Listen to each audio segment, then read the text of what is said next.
kawan-kawan, terima kasih buat LP3I juga udah memberikan kesempatan ini. Mudah-mudahan nanti hari ini bisa bermanfaat, ini hasil sharing kita ya. Jadi teman-teman, untuk materinya aku nggak banyak disaringkan, jadi aku mau fokus ke nanti tanya jawab aja, kemudian nanti mau fokus ke teman-teman juga nanti sharingnya seperti apa. Jadi untuk materinya aku hanya sharing sedikit aja. Jadi nanti mudah-mudahan nanti lebih banyak interaksi kita ya. Jadi sini topik yang pengen aku bawain adalah menjadi seorang freelancer teman-teman. Jadi pekerjaanku sekarang adalah freelancer. Nanti kita akan belajar apa itu freelancer seperti itu. Jadi kita kenalan dulu ya. Nama aku Rio Purba, kerjaanku full time freelancer desainer sejak tahun 2012 teman-teman.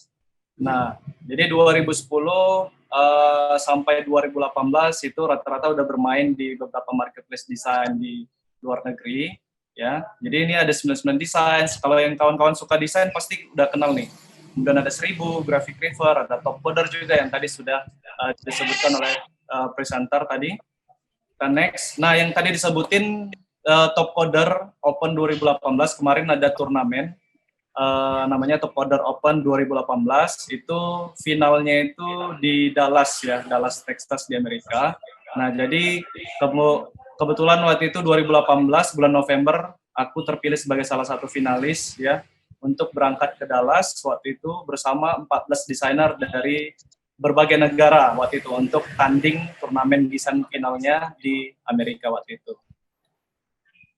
Aku juga sering sharing nih di channel YouTube kawan-kawan, bagi yang suka desain atau mau tahu tentang freelancer itu bisa coba cari di YouTube itu Rio Purba. Saat ini udah lewat lebih dari 100.000 subscribers, mudah-mudahan tetap aktif nanti untuk sharing. Oke, jadi buat kawan-kawan yang penasaran dengan kerjaanku, aku mau cerita dulu awal ceritanya seperti apa ya. Jadi 2010 itu aku bekerja sambil bekerja sebagai desainer sambil kuliah di LP3I. Waktu itu LP3I Medan ya. Dan bekerja desainernya di mana? Di sebuah event organizer. Jadi kuliah sambil bekerja. Oke. Kemudian 2012 resign dari kerjaan. Kemudian karena resign dari kerjaan kan butuh duit. Waktu itu aku anak kos. Jadi pertama kali setelah selesai kerjaan itu atau resign dari kerjaan, bingung tuh. Dari mana penghasilan, sedangkan anak kos butuh bayar uang kos dan lain sebagainya. Jadi aku cari di internet cara mencari uang dari desain, karena hobiku adalah desain waktu itu. Jadi akhirnya ketemu, itulah 99 desain, situs kontes desain. Jadi kita kalau menang kontes kita dapat duit. Waktu itu hadiahnya rata-rata $200. Lumayan tuh kan, $200 kalau menang sekitar 2,5 juta waktu itu, kayak udah bisa kayak kerja di kantoran. Jadi ikut kontes, sebulan sekali menang satu kontes udah kayak berasa gajian tiap bulan. Kemudian waktu itu 2012 menang beberapa kontes dan dapat klien dari luar negeri, ya dari Amerika. Waktu itu ada perusahaan rumahan untuk kopi, dan dari dialah aku bisa dapat menghasilkan, waktu itu di kontrak baru 2 bulan, aku bisa menghasilkan $1.400, sekitar berapa 16 juta pada waktu itu 2012 ini ya. Dari situlah aku beli motor cash teman-teman. Itu 2012 beli motor cash ya kan, nggak nawar-nawar, langsung cash. Tapi 2013 teman-teman itu motornya hilang dicuri. Itu baru 3 bulan dipakai ya nggak apa-apa, itu pengalaman.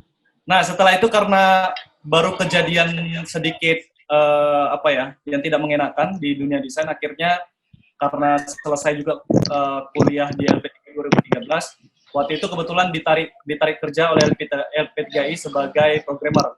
Karena jurusan, kebetulan waktu itu mahasiswa terbaik di jurusanku, yaitu teknik komputer, di jurusannya programming. Jadi singkat cerita 2013 sampai 2014 kurang lebih, itu kuliah kerja sebagai programmer teman-teman.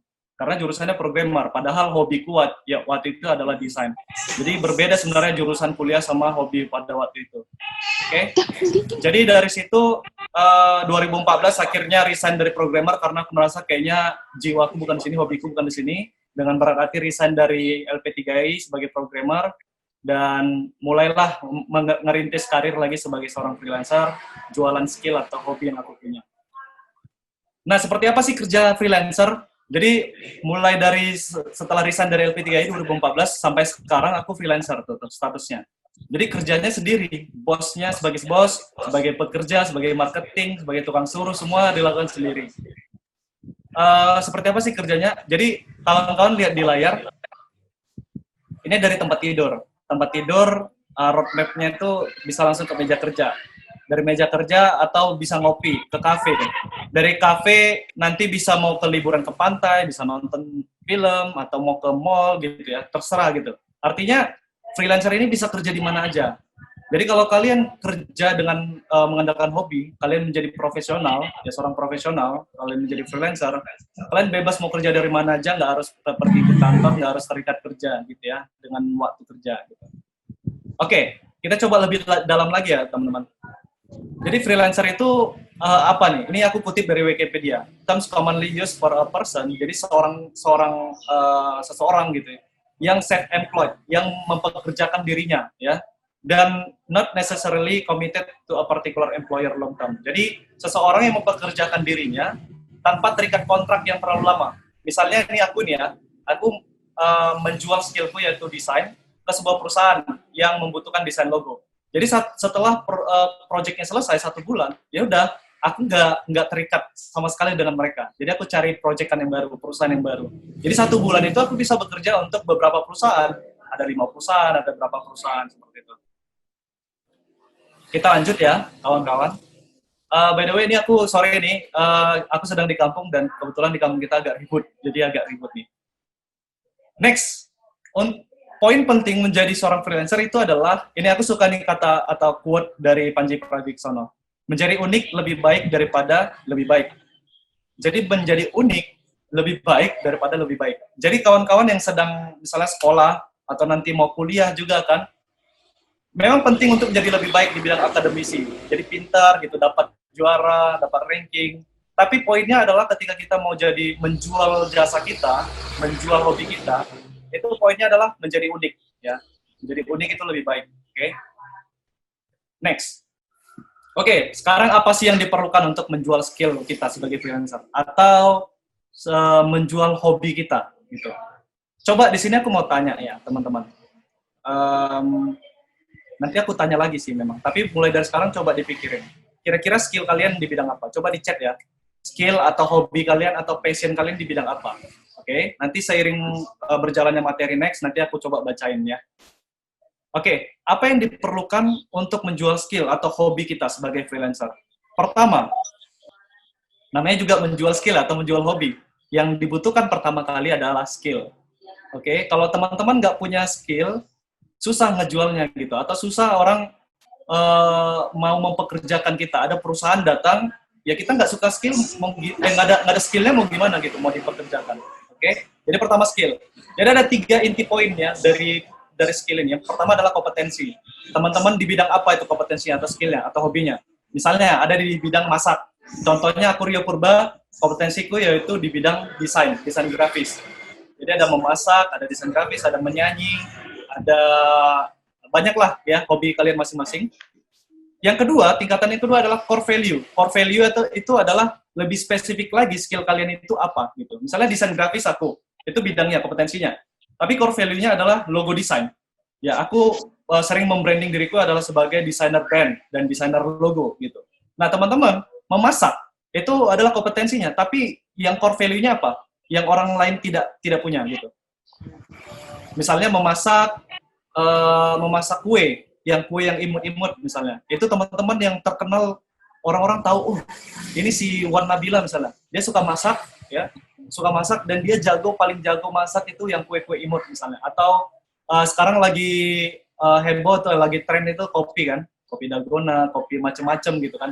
Ada seorang barista, itu kompetensinya barista aja ya pada umumnya. Core value-nya itu barista ini jago banget nih buat kopi-kopi kekinian. Itu core value-nya ya. Nah, tingkat terakhir adalah edit value. Jadi misalnya tadi kompetensinya desainer grafis Rio Purba, core value-nya adalah di desainer logo dan desainer branding. Edit value yang sama sekali skill-nya yang membuat kita berbeda di skill itu. Jadi nggak sama Rio Purba dari desainer lainnya. Jadi kalau Rio Purba edit value-nya adalah udah desainer grafis, fokusnya itu desainer logo dan desainer branding. edit value-nya adalah Rio Purba adalah salah satu desainer logo atau branding yang sering sharing ilmu atau pengalamannya di dunia YouTube. Yang tidak banyak desainer yang bermain YouTube atau sharing ilmunya di YouTube. Jadi sering sekali aku mendapatkan klien dari YouTube, teman-teman, karena tidak banyak desainer yang bermain YouTube. Itu faktanya. Nah, coba sekarang mulai dipikirkan, kompetensinya apa, core value-nya apa yang lebih dalam lagi skill-nya, dan edit value-nya apa, yang orang lain nggak punya, hanya kalian aja yang punya, seperti itu. Itu hal yang nomor satu yang diperlukan untuk menjual skill. Nomor dua adalah exposure, teman-teman.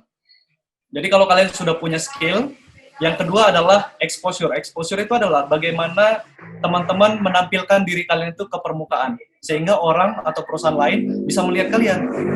Misalnya ada sebuah perusahaan yang butuh jasa seorang social media management, ya. Misalnya kalian ahli dalam Instagram gitu kan.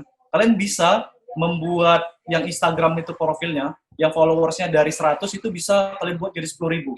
Kalian bisa mentrendingkan sebuah konten. Nah, mungkin kalian di situ, itu tadi skillnya ya. Nah, exposure adalah bagaimana kalian bisa menampilkan skill kalian itu di permukaan, sehingga banyak orang tahu tentang Rio Purba, banyak orang yang tahu tentang, tadi ada Wan Nabila, bagaimana orang bisa tahu Ingrid Fauji, misalnya, bagaimana orang tahu bisa ada, dan teman-teman lainnya di sini yang sedang online gitu. Nah, poinnya supaya bisa kita dapat exposure yang bagus adalah satu, sosial media. Jadi yang selama ini kawan-kawan adik-adik nanti pakai sosial media itu hanya sekedar curhat gitu ya, atau mencuri perhatian gebetannya karena nggak balas WhatsApp, update status lah yang sedih-sedih biar di komen gitu atau di WhatsApp gitu kan. Nah, jadi coba pakai sosial media itu untuk menampilkan hobi kita apa atau skill kita apa. Kalau yang selama ini hobi nyanyi, ya udah jangan malu-malu, coba tampilin di sosial media kalian, di Facebook kayak atau buat covernya di YouTube gitu. Jadi jangan mengutamakan kualitas dulu kalau di awal. Kalian lihat coba Raisa, YouTube Raisa awal-awal dulu sebelum dia terkenal, itu dia cuman di kamar kos pakai kamera HP, itu videonya jelek, blur gitu kan. Dia nyanyi bagus. Justru dari situ dia kelihatan dilihat oleh produser, oh ini skillnya bagus nih. Dan dia udah pakai teknik exposure tadi kan, menggunakan sosial media yang poin pertama. Nah, di YouTube sosial medianya. Dan dari situ dia dilirik oleh produser dan akhirnya sekarang jadi salah satu penyanyi top di Indonesia.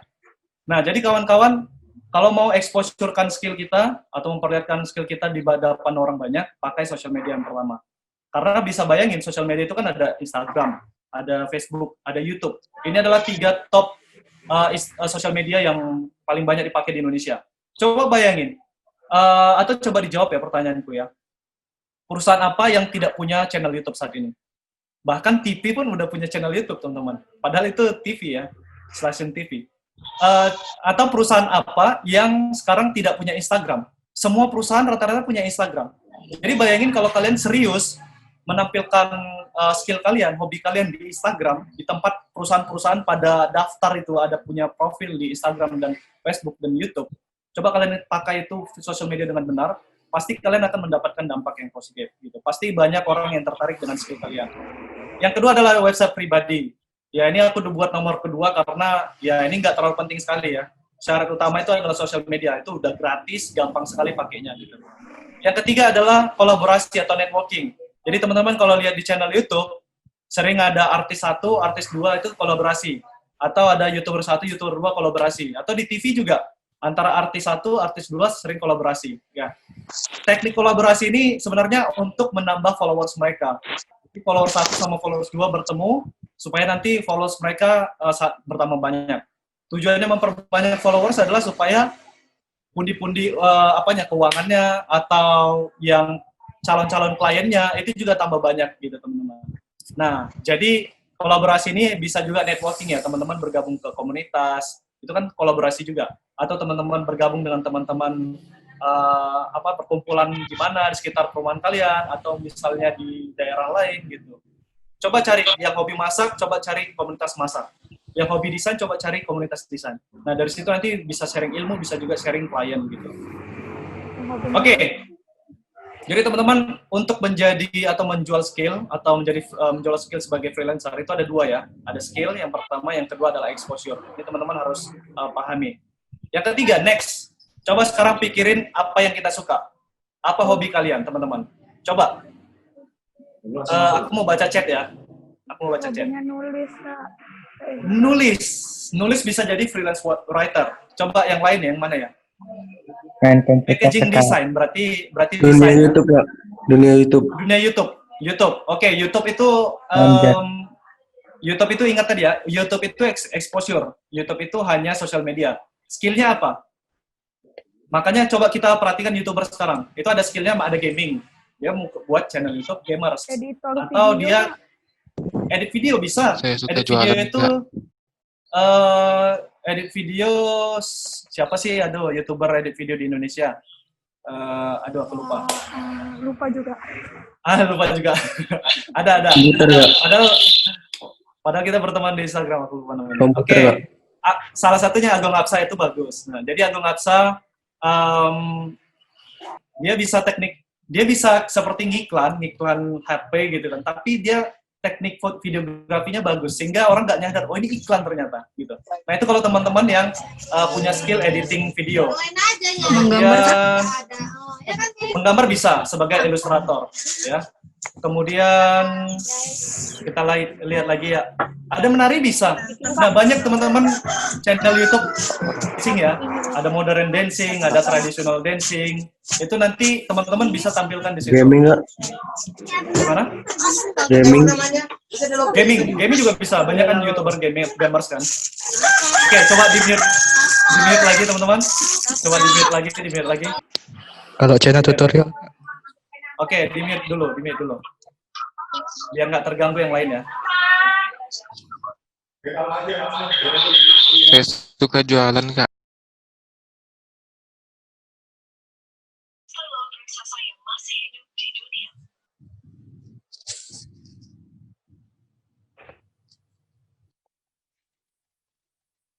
Coba sekarang pikirin apa yang kita suka. Teman-teman sudah jawab ya. Ada yang jualan, ada yang editing video, ada yang desain. Kemudian Main komputer. banyak ya. Halo? Ini masih kedengeran ya? Masih Oke. Iya, Kak. Oke, next. Oke, kita mau lihat. Jadi kalau teman-teman sudah jawab masing-masing, ya, bagi yang belum jawab, coba cari dalam hati, jawab dalam hati. Kemudian coba pikirin sosial media apa yang sering kalian pakai. Apakah YouTube? Kayaknya YouTube sama Instagram ya. Facebook kayaknya udah jarang ya.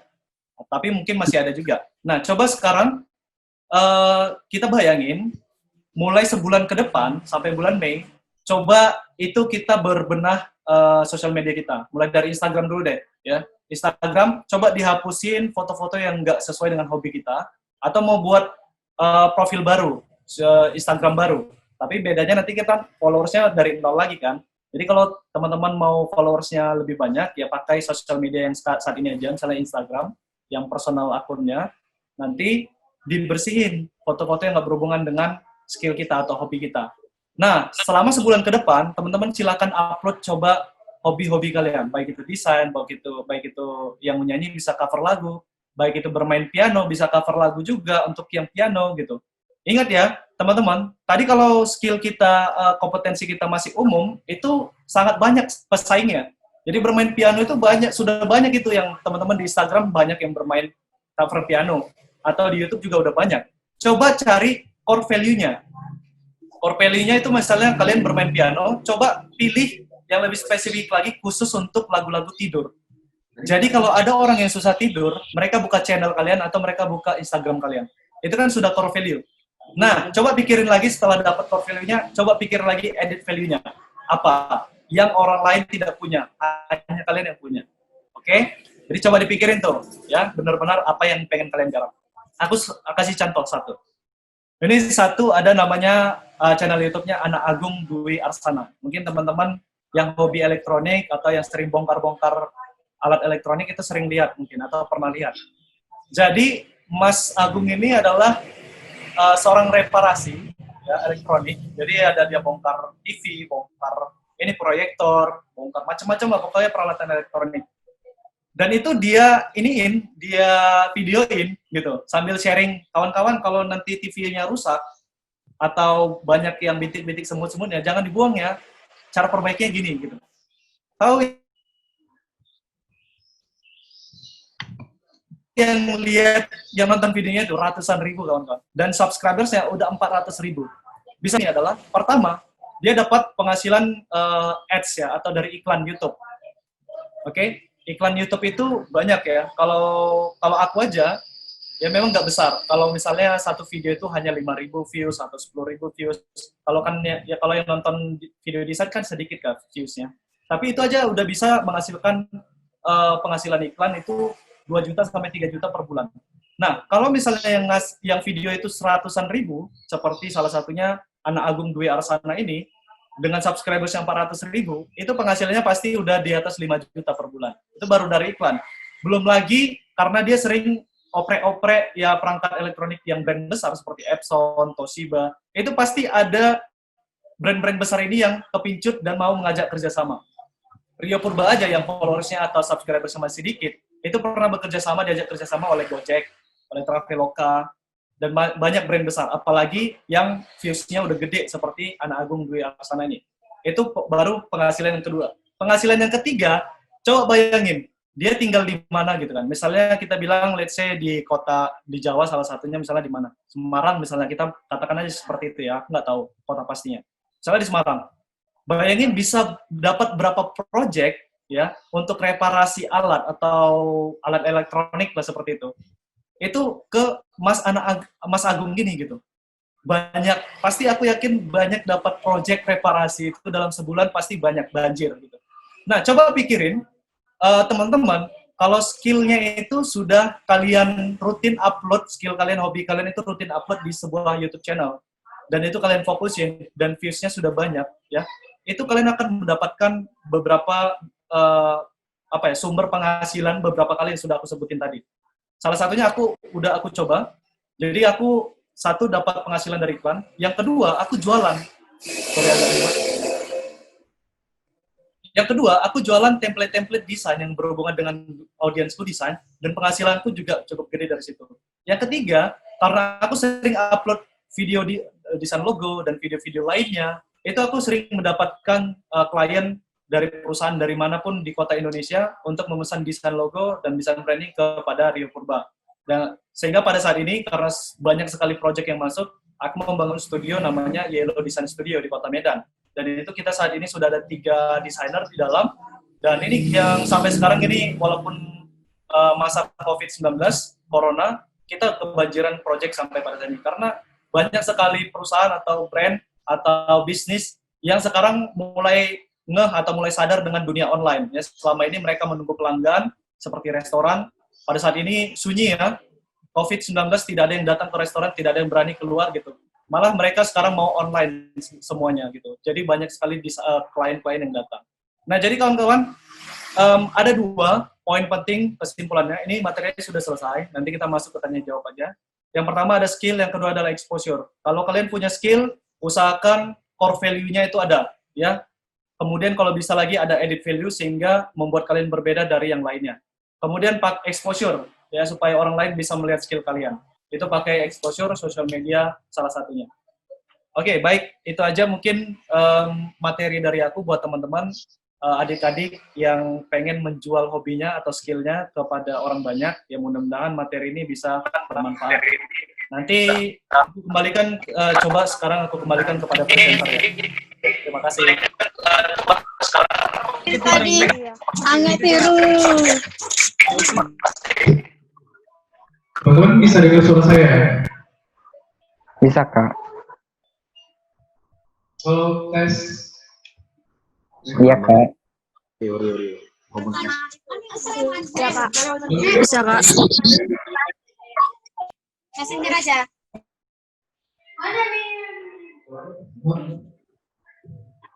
Ya gimana Bang Rio, Bang? Suara saya terdengar jelas, Bang, di laptop Abang, komputer Abang? Terdengar tapi menggema. Menggema dia.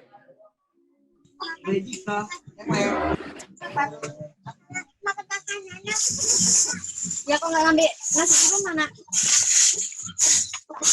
Buat teman-teman yang lain, tolong di-mute dulu ya.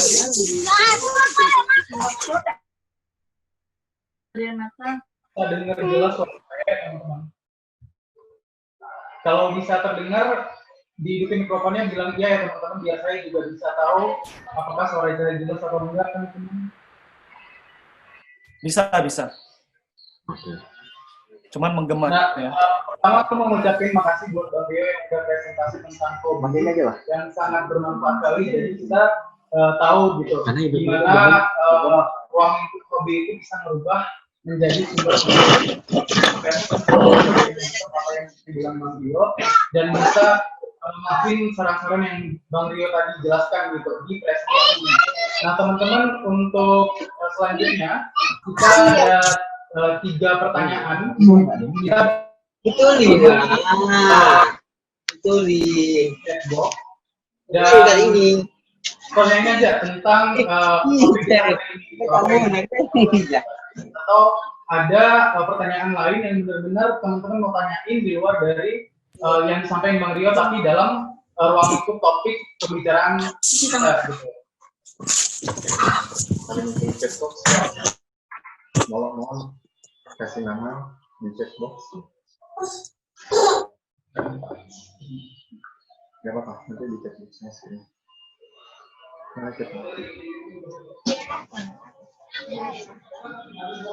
Mbak ya pertanyaan yang kemarin nggak dikasih ini.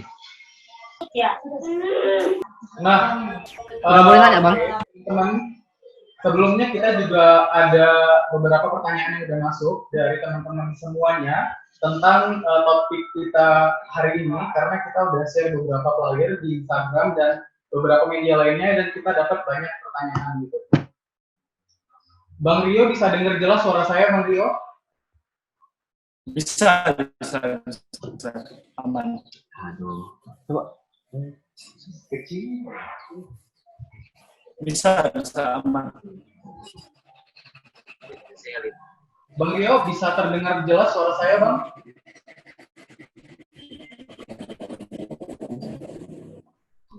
Bang Rio, kalau suara saya terdengar jelas, aman. Abang boleh bilang dia, Bang, biar saya juga bisa tahu gitu apakah terdengar atau enggak.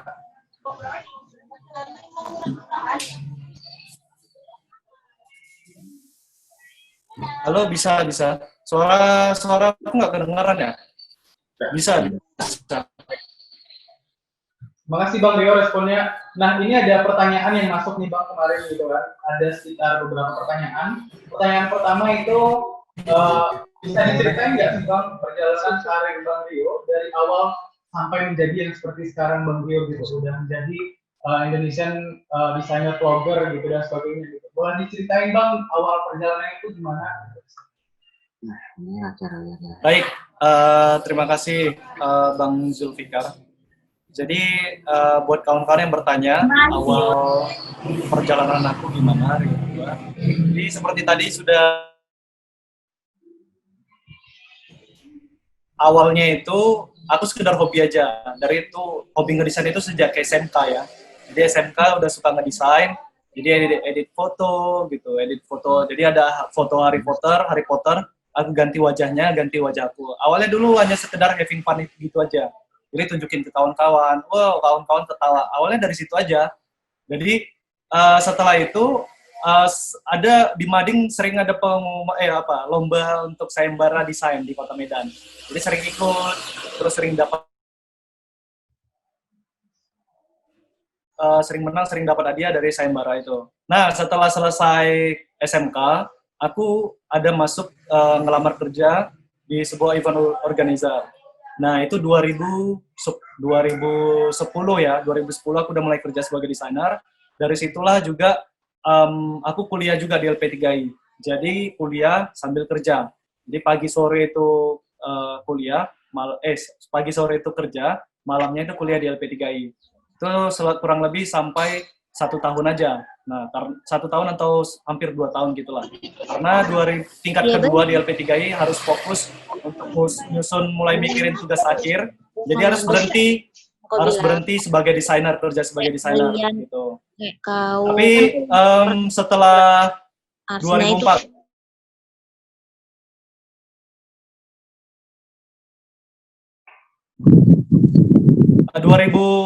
2013 kan sempat kerja sebagai programmer ya. jadi sempat ninggalin dunia desain waktu itu. Tetapi 2014 itu kembali lagi ke dunia desain, ya. Mulai ngerintis lagi, mulai upload portofolio. Ini agak ribet ya, sorry.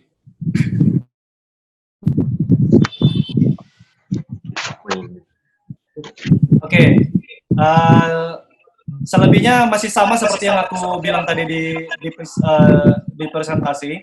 Jadi 2014 mulai dari situs-situs kontes desain, dari situ mulai buat YouTube, buat Instagram, dan dari situlah mulai banyak kliennya gitu. Bang Rio, izin mau nanya Bang, dengan Aga dari Jakarta Bang. Ada. Ya, coba kita kembalikan ke ini, presenter dulu, biar ditunjuk ya. Oke Bang. Ya, boleh Pak, silakan. Ada pertanyaan, boleh silakan dijelaskan pertanyaannya apa? Oke, baik. Oke, Bang Rio, izin. Nama saya Aga dari Jakarta Bang. Mau nanya Bang. Pasti Bang Rio dulu ada alasan kenapa memilih jenjang pendidikan SMK, lalu mungkin karena Abang kuliah di LP3 juga Bang, ya, dengar-dengar Bang ya? Ya, benar. Kenapa Abang memilih jenjang pendidikan vokasi daripada pendidikan akademisi Bang? Itu yang satu. Oke. Yang kedua Bang, kan kita pengen nih Bang, kita kalau misalkan pengen buat konten yang bisa engage sama banyak orang, bisa menarik perhatian banyak orang, tapi nggak semuanya itu bisa gitu Bang. Jadi kayak mungkin ada secret sauce sendiri Bang, gimana cara bikin konten itu viral Bang. Apa aspek penting yang diperhatikan sehingga konten yang kita buat, apapun itu jenis kontennya, bisa dapat exposure banyak gitu Bang. Makasih Bang. Oke, baik. Ini pertanyaan Mas Aga ya tadi ya, dari Jakarta ya? Iya Bang. Terima kasih. Ini Bang Zulfikar, aku jawab langsung atau gimana? Ya, siap. Dijawab langsung aja Bang. Oke, baik. Jadi yang pertama, kenapa pilih pendidikan vokasi? Oke. Ini menarik nih pertanyaannya. Jadi sebenarnya semuanya terjadi begitu aja ya. Jadi setelah tamat SMK, sebenarnya aku tidak ada kepikiran untuk kerja atau ngambil vokasi. Jadi waktu itu sudah mempersiapkan diri untuk ikut yang namanya, apa sih dulu istilahnya, SBMPTN gitu ya, untuk ngambil perguruan tinggi negeri gitu. Udah ikut semua kursusnya, udah berjalan dengan lancar. Cuman memang aku ngambil kesempatan, waktu itu ada di mading sekolah, itu ada lowongan sebagai desainer. Jadi sambil ikut persiapan SBMPTN, waktu itu aku ambil kesempatan itu. Dan aku interview segala macam. Dan tahu-taunya, sewaktu tryout yang terakhir itu, sebelum SBMPTN ini tryout terakhir, aku sedang diangkut, mau menuju ke tempat lokasi kursus, bimbingan, dan itu langsung ditelepon oleh pihak event organizer, bahwa aku diterima kerja, gitu. Ya, waktu itu sempat, bingung, mau ngambil yang mana, mau nurusin, kalau kerja kan, otomatis harus di Medan, dan nggak bisa nurusin untuk ngambil kuliah negeri, gitu. Ya, wajib pilih salah satu. Tapi waktu itu aku pilih karena aku sudah suka desain dan aku pengen dalamin, waktu itu aku ambil kesempatan untuk kerja gitu. Nah karena sudah bekerja, nggak bisa ngambil, walaupun di Medan nggak bisa ngambil perguruan tinggi kan, wajib itu ada yang kelas malamnya gitu. Aku cari-cari di Medan gitu yang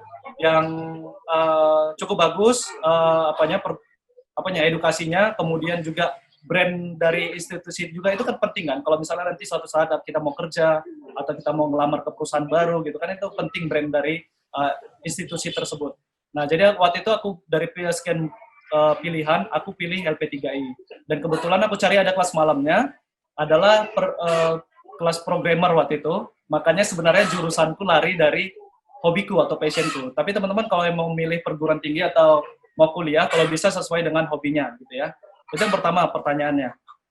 Yang kedua, bagaimana membuat konten yang untuk mendapatkan exposure yang lumayan gede.